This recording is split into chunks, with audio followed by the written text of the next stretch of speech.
আমেরিকার প্রধান লক্ষ্য কিন্তু ইরানের এই তৈল ভান্ডারটা তারা যদি দখল করতে পারে, শুধু ইরানকে নয়, একই সঙ্গে দখল করতে পারবে চীনের অর্থনীতিকে। গ্যাসের দাম বৃদ্ধির আশঙ্কা করা হচ্ছে, তেলের দাম বাড়ার সঙ্গে সঙ্গে শুধু তেল নয়, বিভিন্ন জিনিসের দাম বাড়বে। চীনের সব থেকে বড় দুর্বলতা রয়েছে ইরানের ওপরে। সেই জায়গায় আমেরিকার হস্তক্ষেপ কোনো দিনই চীন মেনে নেবে না।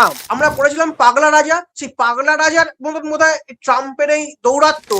তাহলে মুখের কথায় কাজ না হলে প্যাদানিটাই বড় কথা, এরকম একটা পরিস্থিতি তৈরি হচ্ছে। বেশি মাথারা ঢুকে গেলে পরিস্থিতি আরো সংকট কোনো জায়গায় যেতে পারে বলে মনে হতে চলেছে। নমস্কার। প্রথম কলকাতার প্রাসঙ্গিক প্রসঙ্গে আজকে আমাদের অতিথি কলকাতার অত্যন্ত বিশিষ্ট সিনিয়র সাংবাদিক শীর্ষেন্দু চক্রবর্তী। আমি প্রথম কলকাতার ডেপুটি এডিটর হিসেবে আজকে যে বিষয়টি নিয়ে আমরা আলোচনা করব, পশ্চিম এশিয়ায় যে সংঘাত শুরু হয়েছে, সেই সংঘাতের প্রেক্ষাপট, তার উত্তাপ, তার চাপ কি আমাদের মধ্যে এসে পড়বে, আদৌ কি পড়বে? সংঘাত কোন দিকে যাচ্ছে? আকাশপথ পেরিয়ে এখন স্থলপথ, জলপথ, সব দিকেই কিন্তু যাচ্ছে। শীর্ষেন্দুদার কাছে আমার একটাই প্রশ্ন, যে এই যে ইরানের ওপরে ইসরায়েল এবং মার্কিন যুক্তরাষ্ট্রের যে আঘাত, পাল্টা আঘাত ইরানও আনছে, এবং পশ্চিমের যে ৮-৯টি দেশ এর মধ্যে ক্রমান্বয়ে জড়িয়ে পড়তে যাচ্ছে, জাতিসংঘের তরফ থেকে দ্রুত এই সংঘাত কমানোর আহ্বান জানানো হয়েছে। কিন্তু আমরা দেখেছি গতকাল ডোনাল্ড ট্রাম্প এবং ইসরায়েলের প্রেসিডেন্ট তাদের বক্তব্য, এই সংঘাত খুব দ্রুততার সঙ্গে মেটার কোনো জায়গা নেই। এর ছাপ কোন জায়গায় যাচ্ছে, পরিস্থিতি কি ভয়াবহতার দিকে যাচ্ছে বলে আপনি মনে করেন? যদি একটু পুরো বিষয়টা যদি একটু আলোকপাত করেন। দেখুন, সবার আগে বলতে হয়, এই সংঘাত বা এই যে আগ্রাসন, ইরানের ওপরে এই হামলা, এটা নিয়ে আমেরিকা বা ইসরায়েলের হাজারো যুক্তি থাকতে পারে, কিন্তু এই পুরো বিষয়টি কিন্তু আলোচনায় বা হামলার প্রেক্ষাপট বা এর ব্যাকগ্রাউন্ড কিন্তু রয়েছে তেলের ওপর। পুরোটাই তেলের ওপর নির্ভর করে বা তেলকে সামনে রেখেই লড়াই হচ্ছে, তেল পাওয়ার লোভে। কারণ যদি আমরা ওপেকের হিসাব অনুযায়ী দেখি, পুরো গোটা ইরানটা কিন্তু ভাসছে তেলের ওপর। ওপেকের হিসেব বলে দৈনিক প্রায় ৩ থেকে ৪ মিলিয়ন ব্যারল তেল উৎপাদন করে ইরান। এই বিপুল ৩ থেকে ৪ মিলিয়ন ব্যারল তেল উৎপাদনের একটা সিংহভাগ যায় চীনের কাছে। প্রায় ৮০ থেকে ৮৫ থেকে ৯০% তেল পায় চীন। অর্থাৎ আমেরিকার প্রধান লক্ষ্য কিন্তু ইরানের এই তৈল ভান্ডারটা তারা যদি দখল করতে পারে, শুধু ইরানকে নয়, একই সঙ্গে দখল করতে পারবে চীনের অর্থনীতিকে। চীনের ওপরও এরা দাদাগিরি ফলাতে পারবে, যেটা এতদিন এরা করতে পারছিল না। আর ইসরায়েল যে প্যালেস্তাইনের মতো একটা বৃহৎ রাষ্ট্রকে ভাঙতে ভাঙতে দখল করতে করতে একটা ছোট শহরে পরিণত করেছে এবং ইসরায়েলের ফুলে ফেঁপে উঠেছে, সেই ইসরায়েল নিজেকে পশ্চিম দুনিয়ায়, মধ্যপ্রাচ্যে দাদাগিরি হিসেবে প্রতিষ্ঠা করতে পারবে। এই লড়াইকে সামনে রেখেই কিন্তু এটা করা বা এদের এই আগ্রাসন। এই আগ্রাসনের মাঝখানে ভারতের একটা অবস্থান রয়েছে। তার কারণ, ভারতের সঙ্গে ইরান একটা সময় সম্পর্ক কিছুটা বিরোধ থাকলেও আস্তে আস্তে সম্পর্ক কাছে এসছে, আরো আসছে। ভারতের সঙ্গে ইসরায়েলের সম্পর্ক অত্যন্ত ভালো। আমেরিকার ট্রাম্পের সঙ্গে আমাদের নরেন্দ্র মোদীর সম্পর্ক অম্লমধুর সম্পর্ক। এর প্রেক্ষিতে ভারতের কূটনীতি একটা কঠিন চ্যালেঞ্জের মুখে।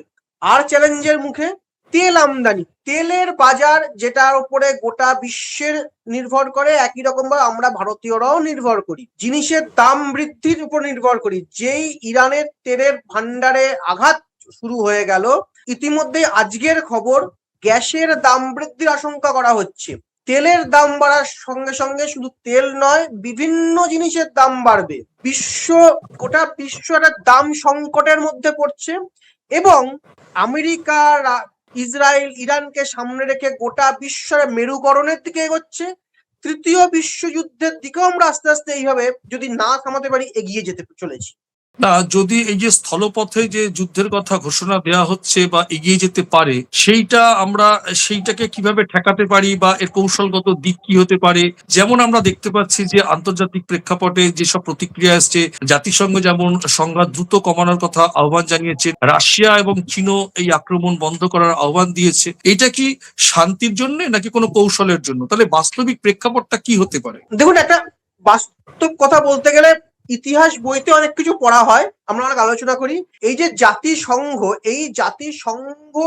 কোথাও গিয়ে কিন্তু এটা আমেরিকা নির্ভরশীল। সামনে হয়তো অনেক কিছু বলে থাকেন, কিন্তু কোথাও গিয়ে এটা আমেরিকা নির্ভরশীল। যে আমেরিকা, যে ট্রাম্প এই যুদ্ধের অন্যতম কাণ্ডারি। এবং আমরা যদি অতীত দেখি, যখনই আমেরিকায় রিপাবলিকরা ক্ষমতায় এসছেন, সে জর্জ বুশ থেকে শুরু করে জুনিয়র বুশ বা এখন ট্রাম্প, সবার আমলেই কিন্তু এই হামলার রাজনীতি চলেছে। এবং কখনোই প্রতি ক্ষেত্রে জাতিসংঘ ছিল, কোনো ক্ষেত্রেই কিন্তু সেইভাবে জাতিসংঘের তারা শান্তির কথা বলেছেন, বাস্তবিক হয়নি।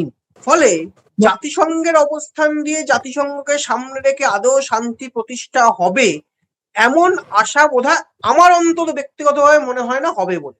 দুই, রাশিয়া এর নিন্দা করেছেন, চীন নিন্দা করেছে, কারণ এদের প্রত্যেকের একটা স্বার্থ জড়িত রয়েছে। মজার কথা, এই যে আমেরিকার হামলা, ইসরায়েলের হামলা, এই হামলার কিন্তু নিন্দা করেছে পাকিস্তানও। তার কারণ এখানে ধর্মর চলে আসছে। আমরা বারবার বিভিন্ন আলোচনায় দেখেছি, এই ইরানের ওপর হামলায় ইরানের রাষ্ট্রগুরুকে মেরে ফেলা, ইরানের প্রধানকে মেরে ফেলা, তিনি কিন্তু দিন শেষে একটা ধর্মীয় গুরুও ছিলেন। অর্থাৎ ইসলামিক মানুষের ওপর একটা ধর্মীয় আঘাত চলে আসছে। এই প্রেক্ষাপটে একদিকে তেল দখলের রাজনীতি, ক্ষমতা দখলের রাজনীতি এবং ইসলাম ধর্মের ওপর আঘাতের রাজনীতি, তিনটে বিষয় একসঙ্গে যুক্ত হচ্ছে। ফলে এই যুদ্ধ যদি নিজেদের স্বার্থ না বন্ধ করতে পারে, কবে বন্ধ হবে বোধহয় এখনই হাত গুনে বলা সম্ভব নয়। না, আমরা দেখতে পাচ্ছি যে আন্তর্জাতিক আইনের যে দরজা রয়েছে, যে পথ রয়েছে বা ন্যায়ের কথা যারা বলছেন, সেখান থেকে কিন্তু বিশ্লেষকরা বলছেন যে জয়েন্টলি যে ইউএস ইসরায়েল স্ট্রাইক, এই নির্মম আক্রমণ হিসেবে আন্তর্জাতিক আইন লঙ্ঘনের মতন বিষয়টা হয়ে দাঁড়াচ্ছে বলে মনে করছেন তারা। অনেকে এটিকে বেপরোয়া আগ্রাসন বলছে। তাহলে এই জায়গা থেকে যুদ্ধের ভবিষ্যৎটাই বা কি মনে হচ্ছে? এখনো পর্যন্ত আন্তর্জাতিক পর্যবেক্ষকরা, বিশেষ করে আল জাজিরা যেটা বলছে যে যুদ্ধ স্থায়ীভাবে শেষ হবার কোনো লক্ষণ নেই, আরো তীব্র হামলা ও প্রতিহত হামলা ঘটছে, সেটা আমরা লক্ষ্য করছে। যেটা আল জাজিরা বলছে যে হরমুজ স্ট্রেইট যে ক্রাইসিস, সেই যে এটাকে অস্থিরতা বাড়াচ্ছে, সেই জায়গা থেকে কি তাহলে যুদ্ধের যে এই প্রবণতাটা কি, এই যে হরমুজ প্রণালী বন্ধ করে দেওয়া, এই যে চেষ্টাটা যে চলছে, ইরান যেটা মানে তারা দায়িত্ব নিয়ে তারা যেটাকে ঠেকানোর জন্য করছে, এটা কি আগ্রাসনের মাত্রাটাকে আরো বাড়িয়ে দিচ্ছে বলে মনে হয়? অবশ্যই, মানে এই যে প্রথমেই শুরুর সময় বলছিলাম যে এই যুদ্ধটা কিন্তু সম্পূর্ণ প্রত্যেকের ব্যক্তি স্বার্থের উপর যুদ্ধ, প্রত্যেকের নিজেদের স্বার্থ সিদ্ধির যুদ্ধ। এই স্বার্থ সিদ্ধি যদি বন্ধ করতে না পারা যায়, স্বার্থ সিদ্ধি থেকে এগিয়ে পিছিয়ে না আসে, তাহলে এই যুদ্ধ এই মুহূর্তে বন্ধ করা কোনোভাবেই সম্ভব নয়। কারণ প্রত্যেকে নিজেদের স্বার্থের জন্য লড়াই করছে, যে স্বার্থটা নিজেদের টিকিয়ে রাখার স্বার্থ। যদি একটু অন্যভাবে বলি, যে ডোনাল্ড ট্রাম্প নিজেকে মানে নোবেল জয়ীর আখ্যা দেওয়ার জায়গায় যায়, শান্তির নোবেল পাওয়ার জন্য বারবার আকুতি করেন, সেই ডোনাল্ড ট্রাম্প যখন প্রথম দফায় রাষ্ট্রপতি বা প্রেসিডেন্ট থেকে মেয়াদ শেষের পরে, তাকে কিন্তু তার অস্তিত্ব মুছে গিয়েছিল। তার এখন অস্তিত্বকে টিকিয়ে রাখার জন্য প্রথমে তিনি দেখাতে চেষ্টা করলেন যে শান্তির নোবেল চাই, তাহলে একটা নোবেল জয়ী হিসেবে থাকতে পারতেন। এখন আবার তিনি হস্তক্ষেপ করছেন যে ইরানের মতন বিভিন্ন দেশের মানে অভ্যন্তরীণ বিষয়ে আমি সেই দেশে শান্তি ফিরিয়ে আনছি, জঙ্গিপনা, ইউরেনিয়ামের মতন বিস্ফোরকের ব্যবহার আটকাতে চাইছি। আবার সেই মানে কোথাও একটা শান্তি প্রতিষ্ঠার জন্য চেষ্টা করছেন, সেই ব্যক্তি স্বার্থ হয়ে যাচ্ছে, দেশের স্বার্থ নয়। দেশের স্বার্থ ছাড়িয়ে তাহলে যদি আজকে আমরা এই আলোচনায় কনক্লুশন টানি, তাহলে আমি কয়েকটা পয়েন্ট তোমার কাছে আমি তুলে ধরতে চাইছি। তাহলে যুদ্ধ এখন সীমিত লড়াই নয়, এটি একটা আঞ্চলিক জ্বালানি ভিত্তিক সংকটে পরিণত হয়েছে। আন্তর্জাতিক প্রতিক্রিয়ায় কূটনীতিকরা তারা চাপ বাড়াচ্ছে, মানবিক এবং অর্থনৈতিক ক্ষতি প্রতিদিনই বাড়ছে, সামরিক কৌশল ও শক্তি ব্যবহার আরো জটিল হচ্ছে।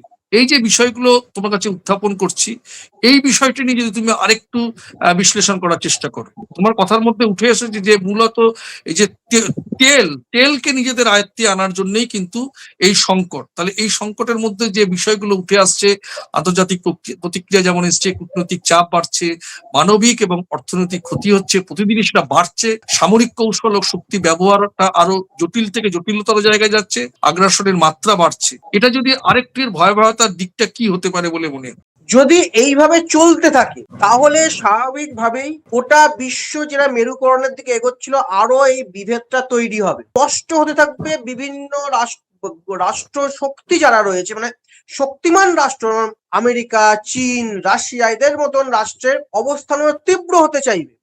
যদি মানে এ প্রসঙ্গে আবার বলে ভালো ভালো, এখনো চীন কিন্তু জাস্ট শুধুমাত্র নিন্দা করে থেমে গেছে। চীনের সব থেকে বড় মানে দুর্বলতা রয়েছে ইরানের ওপরে। ইরানের তেল, আবারও বলছি, ইরানের তেলের সিংহভাগ প্রায় 85 থেকে 90% চীনে আসে। সেই জায়গায় আমেরিকার হস্তক্ষেপ কোনো দিনই চীন মেনে নেবে না। আপাতত ওপর থেকে রয়েছে, চীন প্রতিবাদ করে থামছে। যদি এই যুদ্ধে সরাসরি চীন হস্তক্ষেপ করে তখন কিন্তু যুদ্ধের মাত্রা স্বাভাবিকভাবে আরো বড় হবে। এক, দুই, রাশিয়া এখনো চুপ করে রয়েছে। ভারত নয়াদিল্লি একটা কূটনৈতিক বিভাজনের মধ্যে রয়েছে, কোন দিকে যাবে। যদি রাশিয়া কোনোভাবে কোনো পক্ষকে সমর্থন করে, হয়তো আমেরিকাকে করবে না, হয়তো চীনকে করবে না, কিন্তু মানে শত্রু আমার বন্ধু এই অবস্থান নিয়েও রাশিয়া কোনো জায়গায় কোনোভাবে হস্তক্ষেপ করে, তাহলে এই সংকট যে আরো ভয়াবহ হবে এটা বলাই যায়। কারণ এখানে মানে ওই আমরা পড়েছিলাম পাগলা রাজা, সেই পাগলা রাজার মতন বোধহয় ট্রাম্পের এই দৌরাত্ম, যে অকারণে প্রায় 150 উপরে শিশুর মৃত্যু ইরানে। এই পাগলা রাজার পাগলামি যদি বন্ধ করতে না পারি, তাহলে এই স্বার্থসিদ্ধি, ট্রাম্পের স্বার্থসিদ্ধি, ইসরায়েলের নেতানিয়াহুর পাগলামির স্বার্থসিদ্ধি, এটা যদি বাড়তে থাকে, তাহলে এই সংকট অতি সম্প্রতি বন্ধ হওয়ার কোনো সম্ভাবনা নেই।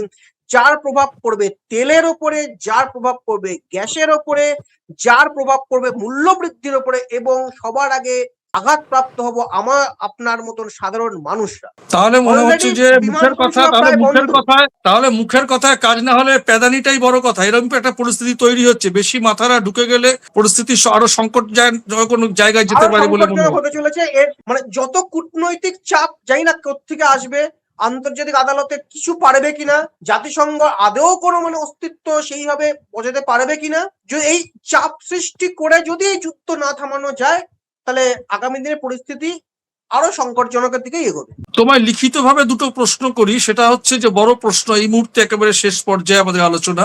বিষয়টা হচ্ছে যে এই সংঘাত কি কূটনৈতিক সমাধানে ফিরবে, নাকি আজকে যেটা শুরু হয়েছে তা আরো বাড়বে? 1 নম্বর। 2 নম্বর, এটা নির্ভর করবে পরবর্তী কয়েকদিনের কূটনৈতিক উদ্যোগ, শান্তি চুক্তির চাপ এবং আন্তর্জাতিক সমর্থনের উপরে। এই যে প্রশ্ন এবং একটা আশাবাদ ব্যক্ত করলাম, এর পর্যায়টা কোন দিকে যেতে পারে আরেকবার যদি একটু বিশ্লেষণ করো। দেখুন, একটা স্পষ্ট কথা, কোনো জিনিস যুদ্ধ দিয়ে, হিংসা দিয়ে কিছু হয় না। একমাত্র কূটনৈতিক পদক্ষেপই আলোচনার মাধ্যমে সমাধান হতে পারে। আমি আগেও প্রথম কলকাতার মাধ্যমে আপনাদের সামনে বারবার আলোচনা করে বলার চেষ্টা করেছি, আমেরিকার সবকিছুই কিন্তু সব হামলাই হয়েছে স্বার্থ এবং মানে অনুমানের ওপরে।